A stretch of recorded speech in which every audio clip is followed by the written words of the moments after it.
Shalom, Bapak Ibu, saudara-saudara yang saya kasihi. Kembali kita akan mempelajari kebenaran firman Tuhan yang kali ini terambil dari Matius 23 ayat 15. Matius 23 ayat 15, saya beri judul Celaka 2. Matius 23 ayat 15, saya akan bacakan.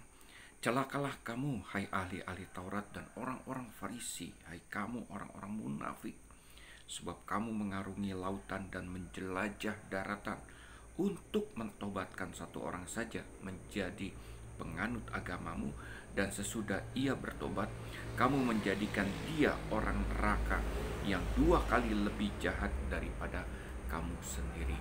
Bapak Ibu, saudara-saudara yang saya kasihi, dalam 7 hari berturut-turut kita akan mempelajari Matius 23 ini Bapak Ibu, dan terutama kita akan melihat berfokus kepada kata celakalah yang Tuhan sampaikan pada ahli-ahli Taurat, orang Farisi, orang-orang munafik pada saat itu dalam kehidupan praktek beragama.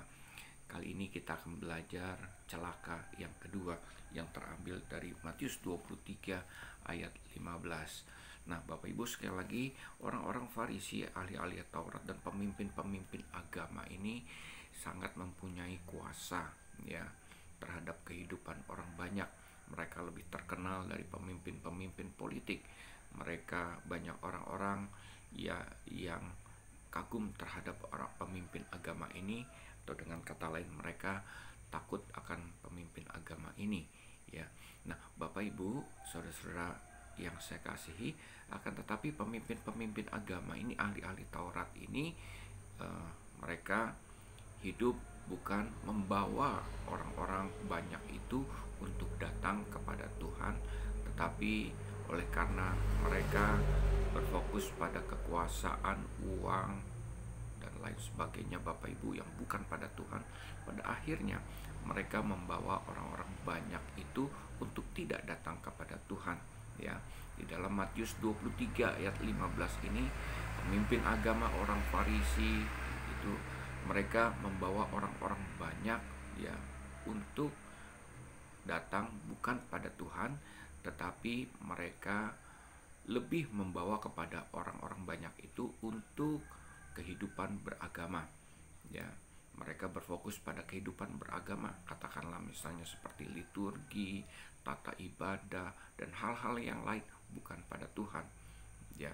Dan pada akhirnya orang-orang banyak yang datang kepada agama mereka ya, pada keyakinan mereka, pada akhirnya mereka datang bukan untuk Tuhan. Mereka sama sekali tidak mengenal Tuhan ya. Dan pada akhirnya apa yang mereka lakukan semata-mata hanya untuk kepentingan pemimpin-pemimpin agama dan orang-orang Farisi tersebut, ahli-ahli Taurat.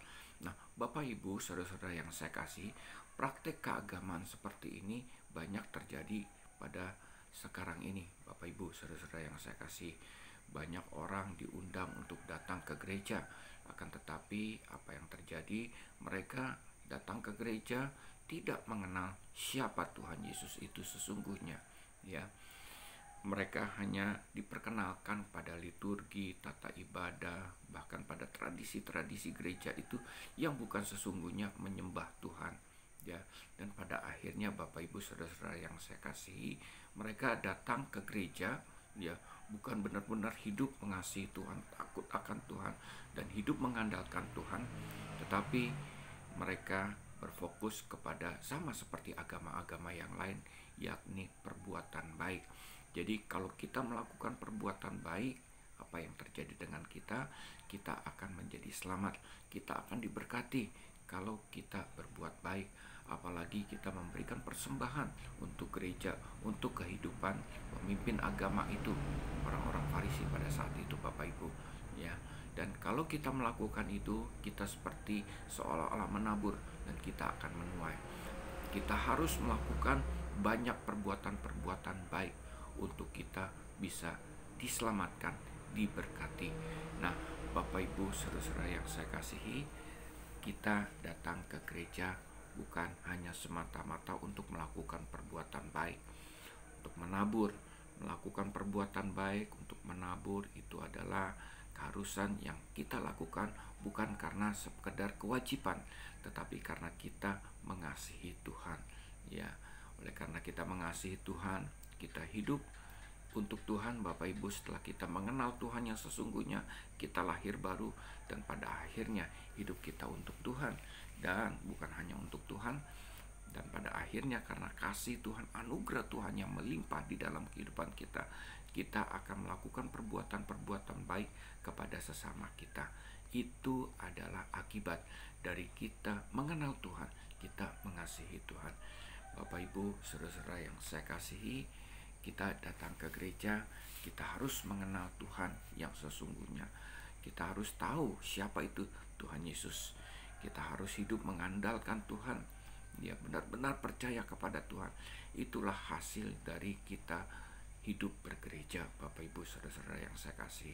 Bukan karena hanya sekedar liturgi, kita harus melakukan ini, kita harus melakukan itu.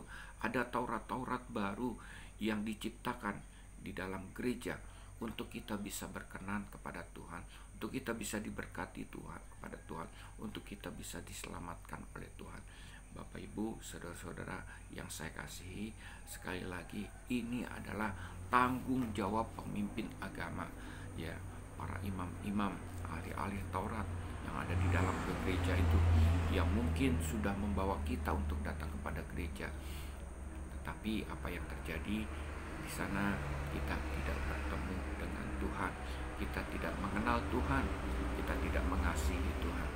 Ini sekali lagi adalah tanggung jawab para pemimpin agama.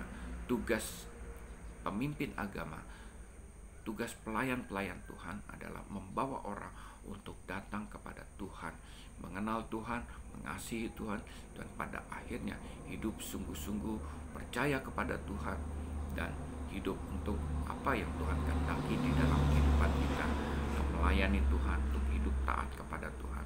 Nah, Bapak Ibu saudara-saudara yang saya kasih, saya percaya ya, banyak gereja sudah melakukan reformasi di dalam kehidupan bergereja, ya.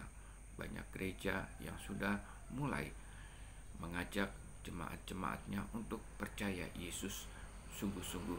Injil diberitakan, anugerah Allah tidak pernah berhenti diberitakan kepada orang lain, kepada anggota gereja tersebut, dan pada akhirnya gereja tersebut benar-benar percaya kepada Tuhan. Ya, jemaat-jemaatnya hidup mengandalkan Tuhan. Itulah tujuan kita bergereja. Jadi Bapak Ibu, celakalah jemaat, pemimpin-pemimpin agama, ahli-ahli Taurat yang membawa orang datang ke gereja bukan untuk mengenal Tuhan, hidup mengandalkan Tuhan, hidup percaya kepada Tuhan. Bahkan kita mengajarkan hal-hal yang bukan dari Tuhan, mengajarkan Taurat-Taurat yang kita ciptakan sendiri, dan pada akhirnya orang tersebut sama seperti pemimpin agama tersebut menjadi orang-orang yang munafik, tampak baik di luar, kudus, tetapi di dalamnya masih manusia lama, masih terikat dengan dosa. Shalom, Tuhan memberkati.